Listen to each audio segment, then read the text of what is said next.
Shepherd of Israel, may Jesus, Emmanuel and Son of Mary, be more than just a dream in our hearts. With the apostles, prophets, and saints, save us, restore us, and lead us in the way of grace and peace, that we may bear your promise into the world. Amen. Perhaps some people will consider Psalm 80 out of step with the mood of Advent. With only days left until Christmas, people are not expecting a sermon full of complaints about God. Make no mistake, Psalm 80 is a lament, a statement of grief, sorrow, and regret by people in the northern kingdom of Israel, as shown by the mention of Joseph, Ephraim, Benjamin, and Manasseh in the first two verses, when the nation was threatened by the Assyrian Empire. The whole mood of the passage is summed up at verses 1 and 2, where the psalmist called on God at verse 1 to hear, "Give ear, O shepherd of Israel," and at verse 2 to get up and deliver, "Stir up your might and come to save us." This isn't a joy to the world silent night, and it came upon a midnight clear passage. Because the people for whom it was written and about whom it speaks weren't joyful or serene. Psalm 80 was written by people threatened with annihilation and exile. Their nation was under attack from a violent foreign empire, and they couldn't see God moving to help. They were in no mood to echo Pippa's song. You recall Robert Browning's poem that ends with the words, "God's in his heavens, all's right in the world." All was not right in their world, and it seemed that God wasn't paying attention. So the Advent carol that best captures the mood of Psalm 80 is the one we just sang. O come, Emmanuel.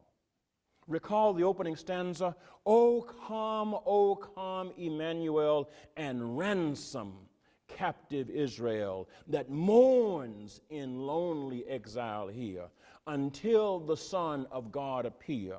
Those words don't fit a commercial jingle, but they speak truth that many people know quite well. Like the community the psalmist wrote for at Psalm 80, the world seems to be held captive by forces of hate and fear, violence, greed, and deceit. So like the hymn, Psalm 80 fits the mood of our time in the refrain declared at verses 3, 7, and 19, which reads, "Restore us, O God, let your face shine, that we may be saved." Like the psalmist, we see too much, way too much injustice and too many threats to be carrying on plastic worship of our shopping-obsessed culture during Advent season. The immigrant children and parents who are suffering in horrible conditions because they've sought asylum from war and violence and poverty and calamity in their home country cannot be erased by shopping excursions. The President of the United States just got impeached for abuse of power and trying to hide evidence of his actions from Congress. Meanwhile, members of the U.S. Senate, the body responsible for hearing the evidence of those charges during an impeachment trial and rendering an impartial verdict, have openly announced they don't intend to be impartial about weighing the evidence on whether he should be removed from office. This is not a joyful, we adore thee kind of situation. Self-professed Christian evangelical conservative leaders, and you put that in quotes, Franklin Graham, Jerry Falwell Jr., Robert Jeffress, Jack Graham, Ralph Reed, are openly defending the policies and the character of a lifelong hypocrite, liar, cheat, misogynist, and self-dealing charlatan. Yes, he is. despite proof that Trump, like King Herod, is a sociopath. We have preachers defending a sociopath. Rick Perry, the former Texas governor who serves as Secretary of Energy in the Trump administration, said in a recent interview on Fox News that he told Trump that Trump was the chosen one. Can you imagine Trump being the Messiah? I mean, this is what Rick Perry said on cable TV, that he told Donald Trump he was the Messiah. Now, in my Bible, I may have a bootleg copy, but all my bootleg versions says, "Thou shalt have no other."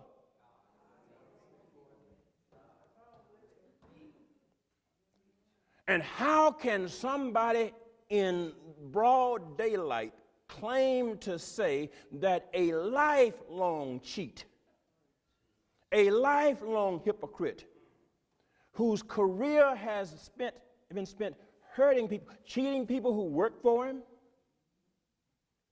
abusing folks who trust him, be God's chosen one? Part of me wants to say, "Fool, are you crazy?" There is too much proof that the world, our Israel, is full of captives in need of deliverance from addiction to empire and greed and bigotry and fear. For anyone to pretend that God's in his heaven, all's right with the world. All is not right. And like the psalmist, we have reason to lament the ways that God's presence seems to be missing in action, including in the ways that religious people are playing a role in the hatefulness and the suffering so many people face. But the psalmist doesn't stop at lament, and neither should we. The psalmist looks with hope for restoration in verses 3, 7, and 19. "Restore us, O God. Let your face shine that we may be saved." And the psalmist hopes with a sense that God has someone, and it isn't Donald Trump, someone who can do that liberating and restoring work. So at verse 17 we read, "But let your hand be upon the one at your right hand, the one whom you made strong for yourself." The psalmist senses, you see, with and for the community, that God has someone handy. At your right hand, handy. God has someone handy. God has a handy person. God has a handy someone who, in the words of Jude 25, is able to keep you from falling and to make you stand without blemish in the presence of his glory with rejoicing. And that mood comes through in the final stanzas of O come, Emmanuel. O come, O dayspring from on high, and cheer us by your drawing nigh. Disperse the gloomy clouds of night, and death's dark shadow put to flight. O come, desire of nations, bind in one the hearts of humankind. O bid our sad division cease, and be for us our King of peace. Rejoice, rejoice, Emmanuel shall come to you, O Israel. Our world is the Israel of this psalm and that carol. Our world, including religion, desperately needs to be ransomed, yes, saved and restored from captivity to greed and hate and fear and violence and deceit. So we must lament our condition. We must raise our voices in frustration. We must raise our voice in anguish and sorrow. Yet we must not stop there. We must not stop with frustration and with anguish and with sorrow. If we do, we have counted God out. If we do, we have counted God as nothing. We will not count God out. Like the psalmist, we choose to count on God and be counted alongside God. in the work of liberation and restoration. We sense with the psalmist that God has someone handy. God has a Messiah who is able to keep us from falling apart and to restore us. God, someone calls us to be joyful and watchful working partners and co-laborers with God in that restoring work. God's someone has called us. God's someone is leading us by the Spirit of God. God's someone moves us from being desperate people of lament to joyful people of watchful and working hope. And so we say, rejoice, rejoice, Emmanuel shall come to you, O Israel. Rejoice, rejoice, Emmanuel shall come to you, O Israel.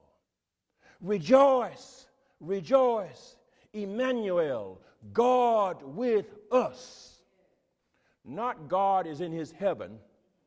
God with us shall come to you, O Israel. And hopeful people said, amen. Amen.